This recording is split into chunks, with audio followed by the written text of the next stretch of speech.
Hello friends, અગાઉના લેક્ચરમાં આપણે અંતર્ગોળ અને બહિર્ગોળ અરીસા વિશે વાત કરી.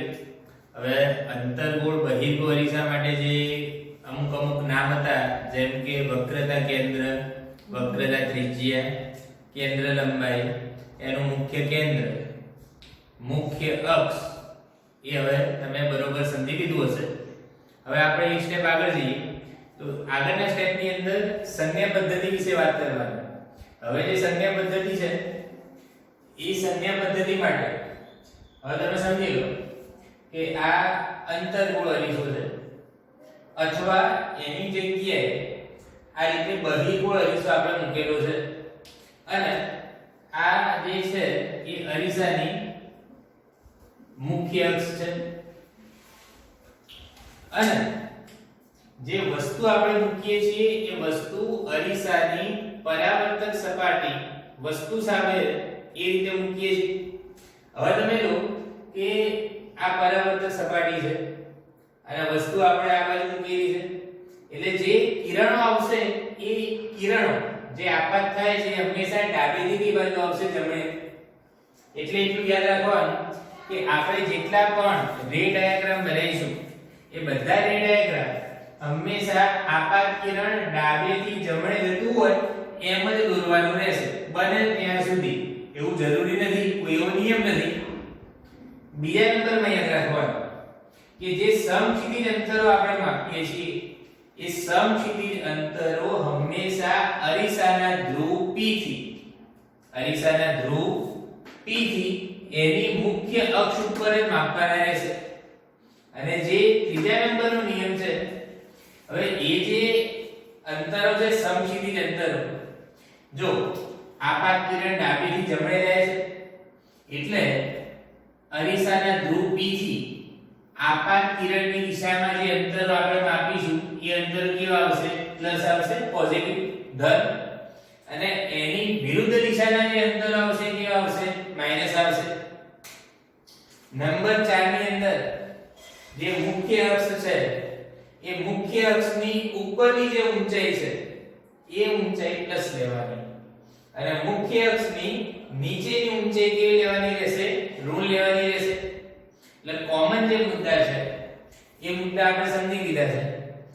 આના અથવામાં બીજી આપણે જે કાર્ટેશિયન સંજ્ઞા પદ્ધતિનો ઉપયોગ કરીશું આના અથવામાં, એ અથવામાં એવું સમજી લઈએ કે જે અરીસાનું ધ્રુવ છે, ધ્રુવ B, એને યામ પદ્ધતિનું ઉગમ બિંદુ ગણી લઈએ. હવે જે યામ પદ્ધતિનું ઉગમ બિંદુ ગણીશું તો ઉગમ બિંદુ માટે ચલો જમણી બાજુ આવશે +x, ડાબી બાજુ શું આવશે? -x. ઉપર તરફ જઈએ તો ઉપર તરફ શું આવશે? +y. નીચે તરફ શું આવશે? -y. એટલે અહીંયા સંજ્ઞા પદ્ધતિ ઓટોમેટિક લાગુ પડી જશે કે p થી જમણી બાજુ આપણે અંતર માપીશું તે અંતર કેવા આવશે? પ્લસ આવશે. p થી ડાબી બાજુના જે અંતર માપીશું તે અંતર કેવા આવશે? માઈનસ આવશે. p થી ઉપર એટલે મુખ્ય અક્ષની જે ઉપર તરફ અંતર માપીશું એ પ્લસ આવશે, અને નીચેના અંતર કેવા આવશે? માઈનસ આવશે. બીજો જે અગત્યનો મુદ્દો છે એ ધ્યાનમાં રાખવાનો કે સંજ્ઞા પદ્ધતિ જે ભૌતિક રાશિ શોધવાની હોય, રકમમાં તમને કીધું હોય કે આ ભૌતિક રાશિ શોધવાની છે, એ ભૌતિક રાશિ માટે સંજ્ઞા પદ્ધતિ વાપરવાની નથી. જે રાશિ શોધવાની હોય એના માટે નહીં વાપરવાની, એના સિવાયની રાશિ માટે વાપરવાની. કારણ કે જવાબની અંદર જે સંજ્ઞા હશે, પ્લસ હશે અથવા શું હશે? માઈનસ હશે, એ સંજ્ઞા આપોઆપ તમને મળી જશે. અને એ જે આપણે સંજ્ઞા પદ્ધતિની વાત કરીએ તો સંજ્ઞા પદ્ધતિ કઈ રાશિ માટે આવશે એના નામ આપણે સમજી લઈએ. તો નામની અંદર આવશે પહેલા તો u. ચલો u એટલે આવશે વસ્તુ અંતર, વસ્તુનું અરીસાથી અંતર. પછી આપણે નામ લખીએ છીએ v. v એટલે આવશે પ્રતિબિંબ અંતર, પ્રતિબિંબનું અરીસાથી અંતર. પછી આપણે ભણી ગયા છીએ કે f કેન્દ્ર લંબાઈ, r એટલે શું આવશે? વક્રતા ત્રિજ્યા. પછી વાત કરીએ h અથવા તો ho એટલે વસ્તુની ઊંચાઈ. એના પછી h ડેશ અથવા hi લખીશું તો એ આવશે પ્રતિબિંબની ઊંચાઈ. એટલે આ બધી ભૌતિક રાશિ માટે સંજ્ઞા પદ્ધતિ કામમાં આવશે. અને આપણે જે અરીસા માટે કેન્દ્ર લંબાઈ વક્રતા ત્રિજ્યા ભણી ગયા છીએ, હવે એના માટે તમે સમજી લો. અંતર્ગોળ અરીસો આપણે બનાવીએ. આ રીતે અંતર્ગોળ અરીસો છે. આ એની મુખ્ય અક્ષ છે. આ એનું ધ્રુવ છે. ધ્રુવ કયું છે? P છે. હવે તમે સમજો કે અહીંયા એનું મુખ્ય કેન્દ્ર F અને અહીંયા છે એનું વક્રતા કેન્દ્ર C. અને આ જે માપ છે, આની માપ F થી P, એને કેન્દ્ર લંબાઈ F કહેવાય. પરાવર્તક સપાટી આ બાજુ છે, એટલે વસ્તુ આ બાજુ મૂકેલી હશે. વસ્તુ આ બાજુ મૂકેલી હશે તો આપાત કિરણ હંમેશા કઈ બાજુ જશે? ડાબેથી જમણે તરફ. એટલે એની દિશાના અંતર પ્લસ લેવાના, વિરુદ્ધ દિશાના અંતર કેવા લેવાના રહેશે? માઈનસ.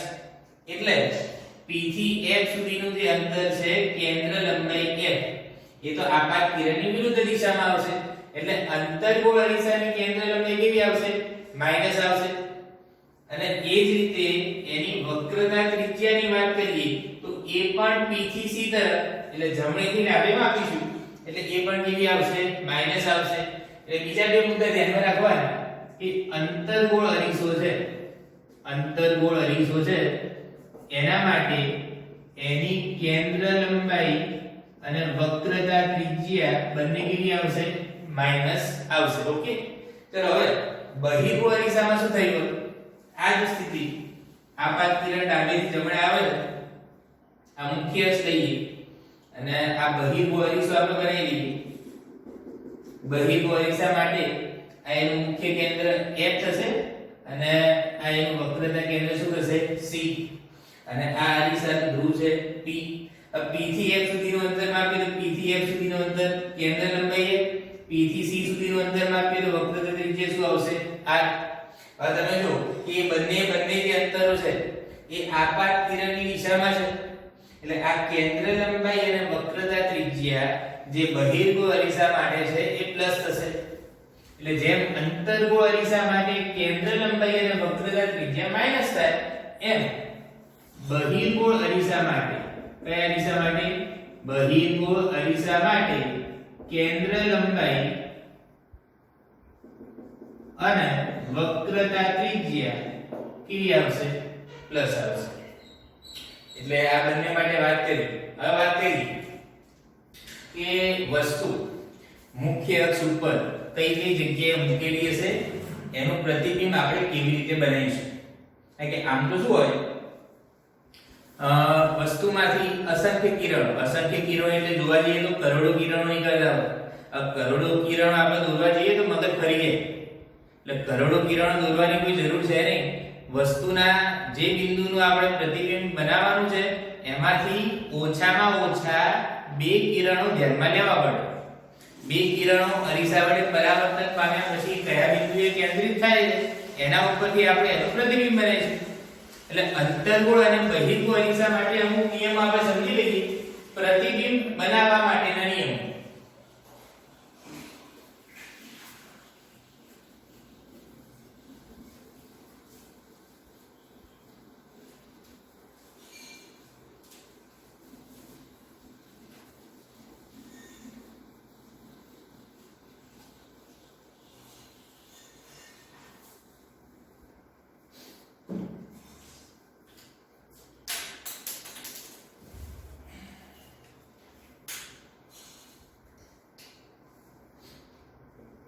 चलो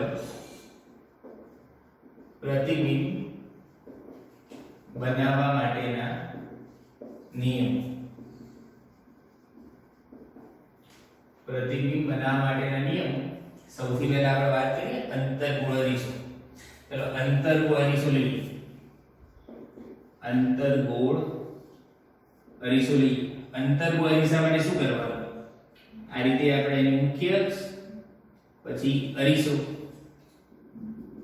અંતર્ગોળ અરીસો બનાવી દીધું. એટલું યાદ રાખવાનું કે આપણા જે ચેપ્ટરની વાત કરીએ છીએ કિરણ પ્રકાશશાસ્ત્ર, એની અંદર માત્ર અને માત્ર નાના દર્પણ મુખવાળા અરીસા માટે વાત કરવાની છે. એટલે જે પણ કિરણો આવશે એ કિરણો હંમેશા મુખ્ય અક્ષની નજીકના હશે અને મુખ્ય અક્ષ સાથે નાનો ખૂણો બનાવશે રેડિયનમાં. એટલે એ ચર્ચા માત્ર ને માત્ર પેરેક્સિયલ કિરણો માટે જ છે. હવે અંતર્વાળી શું છે કે આ એનું છે મુખ્ય કેન્દ્ર F, વક્રતા કેન્દ્ર C, અરીસાનું ધ્રુવ શું છે P છે. અને આ ગોળીય અરીસો છે, યાદ રાખજો કયો અરીસો છે? ગોળીય અરીસો.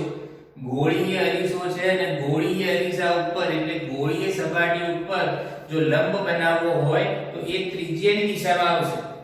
ત્રિજ્યાની દિશામાં આવશે એટલે પહેલું કિરણ આપણે લઈએ કે વસ્તુમાંથી આ રીતે કોઈ વસ્તુ હોય તો એ વસ્તુમાંથી કરોડો કિરણો જુદી જુદી દિશામાં નીકળતા હોય. આપણે બધા કિરણો ધ્યાનમાં લેવાના નથી. એમાંથી એવા કિરણો પસંદ કરવાના એક કિરણ જતું હોય તો એ મુખ્ય અક્ષને કેવું હોય?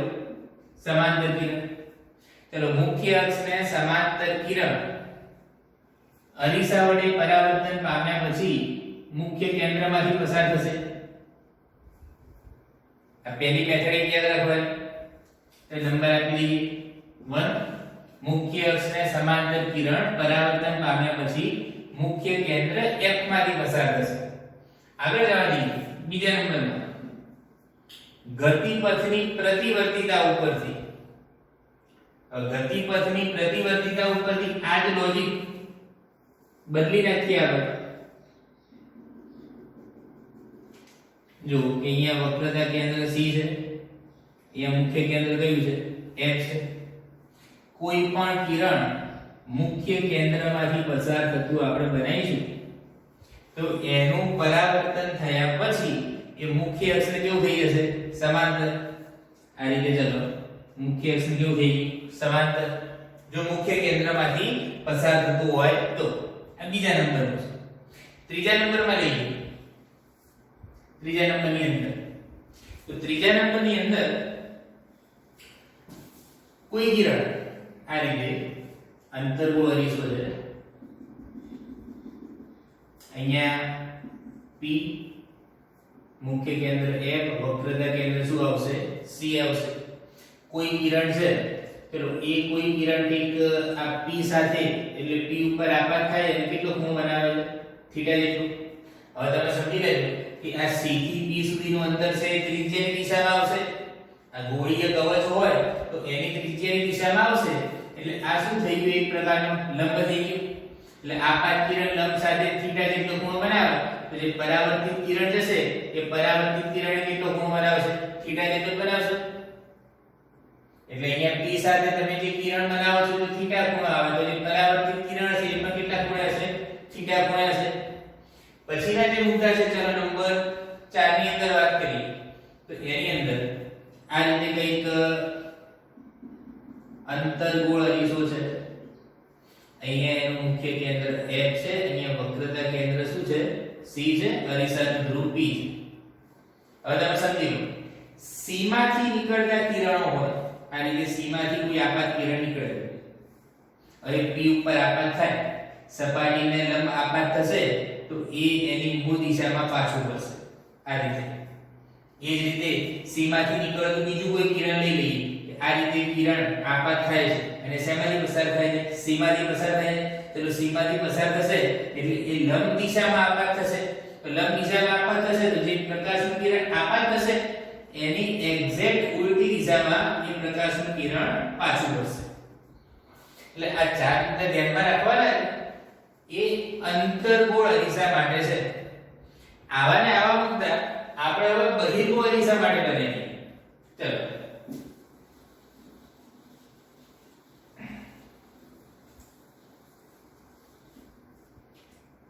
બીજા નંબરનો અરીસો છે. કયો અરીસો આવશે? બહિર્ગોળ અરીસો આવશે. આ બહિર્ગોળ અરીસો આવશે તો સેમ લોજિક અને આ બહિર્ગોળ અરીસો આપણે બનાવી દીધું. જો આ રીતે બહિર્ગોળ અરીસો છે. એનું મુખ્ય કેન્દ્ર ચલો મુખ્ય કેન્દ્ર આ રીતે અહીંયા આવશે F, અરીસાનો ધ્રુવ આવશે P અને વક્રતા કેન્દ્ર શું આવશે? C આવશે.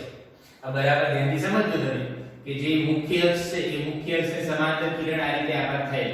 નંબર 1 જેમ અંતર્ગોળ અરીસામાં લીધેલું ને એ રીતે જ આપણે લઈએ. તો